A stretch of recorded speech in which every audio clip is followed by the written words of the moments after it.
Escúchanos en vivo, estés donde estés. www.radiom.com.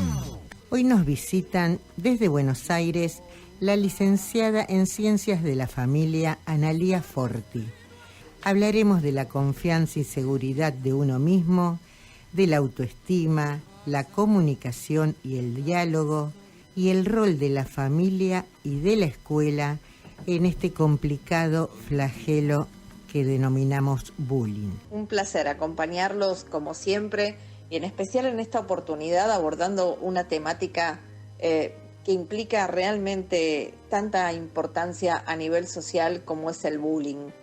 Ustedes saben que cuando hablamos de bullying estamos hablando de acoso escolar y el acoso escolar siempre está constituido por cualquier comportamiento que de alguna manera implique maltrato verbal, psicológico, físico e incluso social de un menor hacia otro en el ámbito escolar.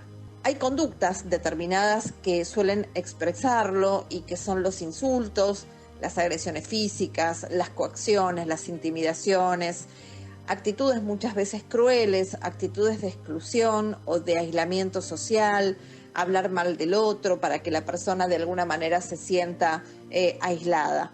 Hay una conducta de hostigamiento continuado, que es lo que en definitiva constituye el acoso, ¿no? Que hoy sabemos que, a pesar de originarse en el ámbito escolar, se irradia en contextos que están fuera de ese ámbito escolar, como son las redes sociales, el WhatsApp, la calle, el parque, las celebraciones que se hacen en los domicilios. Es decir, la conducta puede iniciar en el ámbito escolar, pero siempre va a estar irradiando e impactando en espacios que están fuera del ámbito de la escuela. Analía, en primer lugar, te agradezco muchísimo esta comunicación con La Mitad del Vaso Lleno, programa de Radio M que va para toda la provincia. En segundo lugar, quiero que nos respondas de qué manera enfrentar las consecuencias del bullying, qué rol o función debe tener la familia. ¿Tiene herramientas? ¿Debe buscar herramientas? ¿De qué manera, una vez que se plantea el bullying en la escuela, en la familia, esta debe comprometerse o afrontarlo? El bullying es un grave y creciente problema social y de hecho las cifras lo demuestran con toda claridad. Cuando hablamos de una problemática de gravedad, nos estamos refiriendo a las consecuencias gravísimas que puede generar en quienes lo padecen. Estas consecuencias van desde diversos trastornos psicológicos en diferentes grados que pueden ir desde estados depresivos menores hasta estados depresivos mayores, inclusive hasta ideaciones suicidas y lamentablemente se ha llegado a situaciones donde sabemos que hay menores que han incurrido directamente en conductas donde han atentado contra su vida. Ahora, las familias siempre hay mucho que pueden hacer respecto a esta problemática, porque de alguna manera la prevención está en el hogar, porque las familias son el primer ámbito de socialización en el cual se incorporan valores como el cuidado del otro, como la empatía, como el no dañar, el no causar sufrimiento, no discriminar, no ejercer violencia.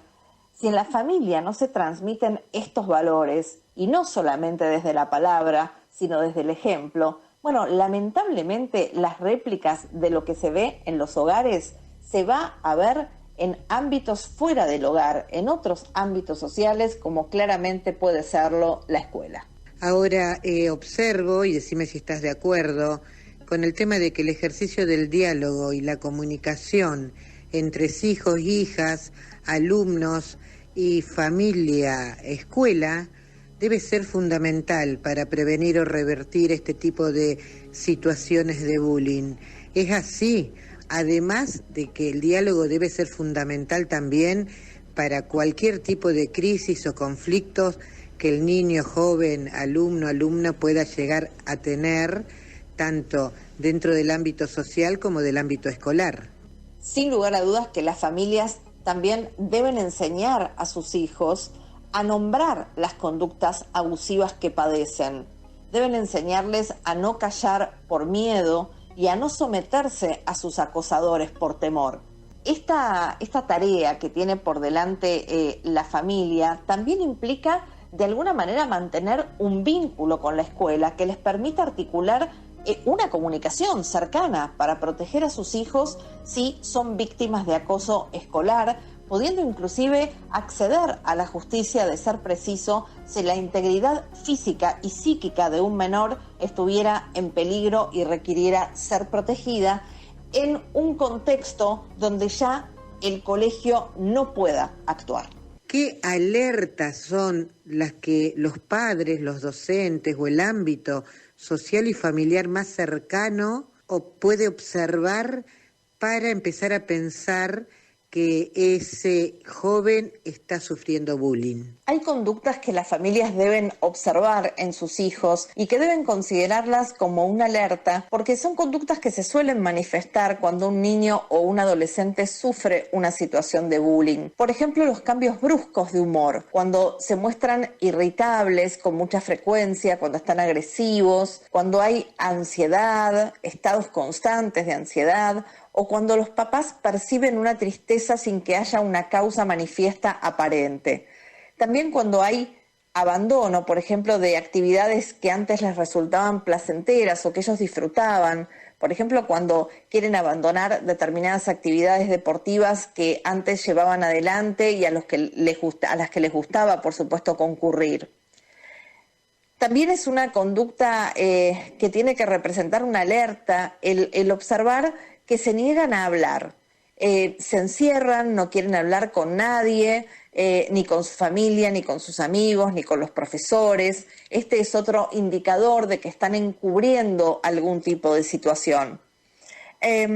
También suele haber alteraciones del sueño, se suelen presentar pesadillas que son recurrentes, dificultades para dormir, para conciliar el sueño, inclusive puede haber despertares reiterados durante la noche.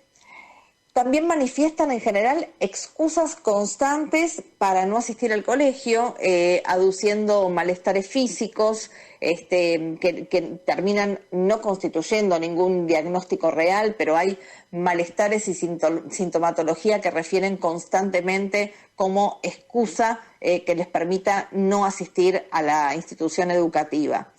Esto se suele ver acompañado además de un descenso en el rendimiento escolar.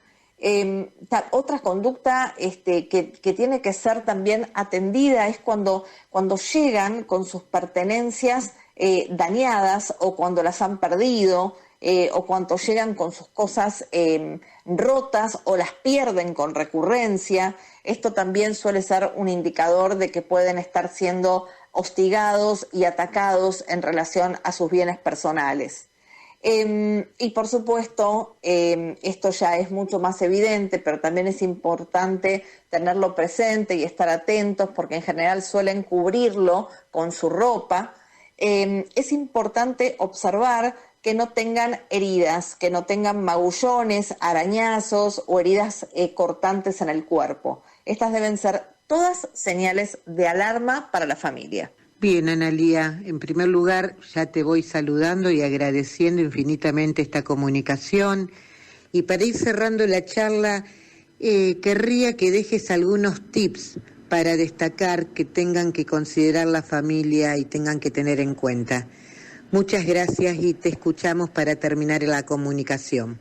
Para dejarles algunos tips en relación a la prevención de estas situaciones de acoso escolar, yo los centraría en 3 cuestiones fundamentales. En primer lugar, si las familias sospechan que su hijo está siendo víctima de una situación de acoso escolar, debe comunicarlo a la institución educativa y la institución educativa debe poner en funcionamiento los protocolos de acoso que tengan implementados en esa institución.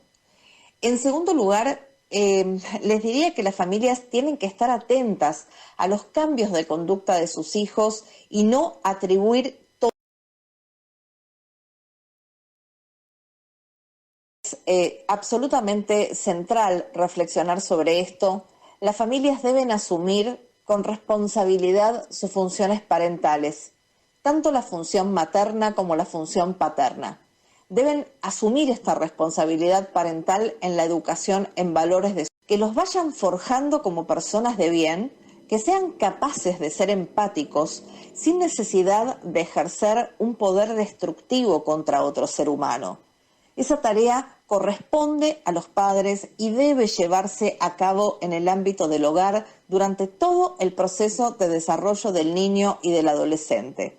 Es una tarea, es una función que no se puede ni se debe desertar, porque es una responsabilidad social que pertenece a los padres. Quiero agradecer infinitamente el aporte valioso de Analía Forti, que se comunicó desde Buenos Aires. Agradecemos muchísimo tu comunicación, Analía, agradecerle este aporte que realizó hoy a La Mitad del Vaso Lleno.